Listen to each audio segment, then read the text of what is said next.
एक हजारों में मेरी बहना। इमोशनल कहानी। बहन की शादी को 12 साल हो चुके थे। उसका ससुराल पड़ोस के गांव में था, लेकिन मैं अब तक कभी उसके घर नहीं गया था। लेकिन वह कभी कभार सबसे मिलने घर आती थी। एक दिन मेरी पत्नी ने मुझसे कहा कि तुम्हारी बहन जब भी आती है तो उसके बच्चे पूरे घर पर कब्जा कर लेते हैं और बहुत परेशान करते हैं। पूरे घर में सामान फैला देते हैं। खर्चा तो 2 गुना बढ़ जाता है।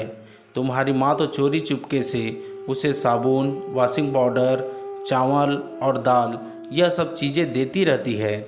यह सब सुनकर मुझे बहुत गुस्सा आया। मैं मुश्किल से घर का खर्चा चला पाता हूँ और मेरी माँ मेरी बहन को सब कुछ दे देती है। एक बार बहन घर आई थी, तभी उसके बेटे ने टीवी का रिमोट ही तोड़ दिया। मुझे गुस्सा आ गया और मैंने अपनी माँ से कहा कि दीदी को ऐसे बार बार घर नहीं आना चाहिए, बस दिवाली पर ही आया करे। और जो तुम झोला भर के सामान देती हो वह भी बंद कर दो।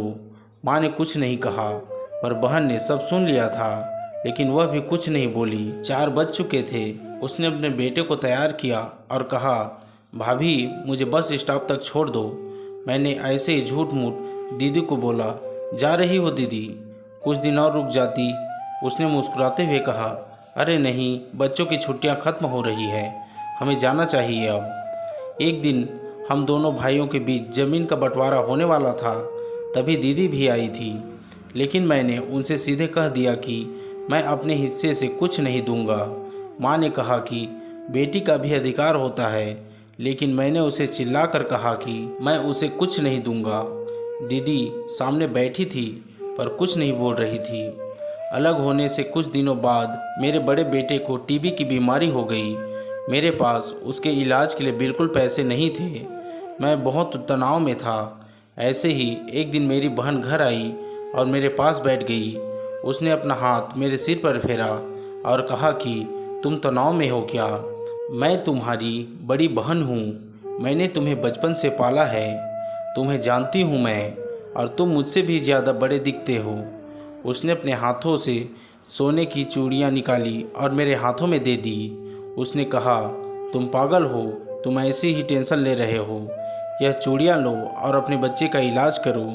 वह धीरे से बोली, चूड़ी के बारे में किसी को मत बताना, तुम्हें मेरी कसम है। उसने फिर से अपना हाथ मेरे सिर पर फेर दिया। उसने मुझे 1000 रुपये दिए। उसमें 50 और 100 के नोट थे। शायद उसने बचत करके जमा किए होंगे। यह पैसे जेब में रखते हुए बोली कि बच्चों को जो चाहिए ले लो और इस तरह टेंशन लेकर मत बैठो। चलो, मुझे अभी जाना है। बच्चे स्कूल गए थे, इसलिए सोचा जल्दी जाकर भाई को मिलकर आऊँ, इसलिए आ गई। तभी मेरा ध्यान दीदी के पैरों पर गया। उसने टूटी हुई चप्पल पहन रखी थी और पुराना दुपट्टा पहना था। वह जब भी घर आती थी उसके कंधे पर हमेशा वही दुपट्टा रहता था। बहुत जल्दबाजी में चली गई और मैं कुछ नहीं बोल पाया। हाथों में वह चूड़ियाँ लिए मैं ज़ोर ज़ोर से रो रहा था।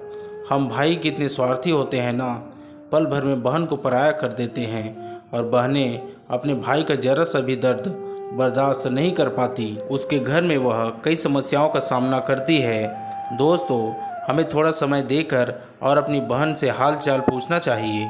बस एक पल के लिए मुस्कुराएंगे, उतना काफ़ी है। उन्हें हमसे और कुछ नहीं चाहिए होता है। यह सच है। किसी ने कहा है कि एक बहन दूसरी माँ होती है।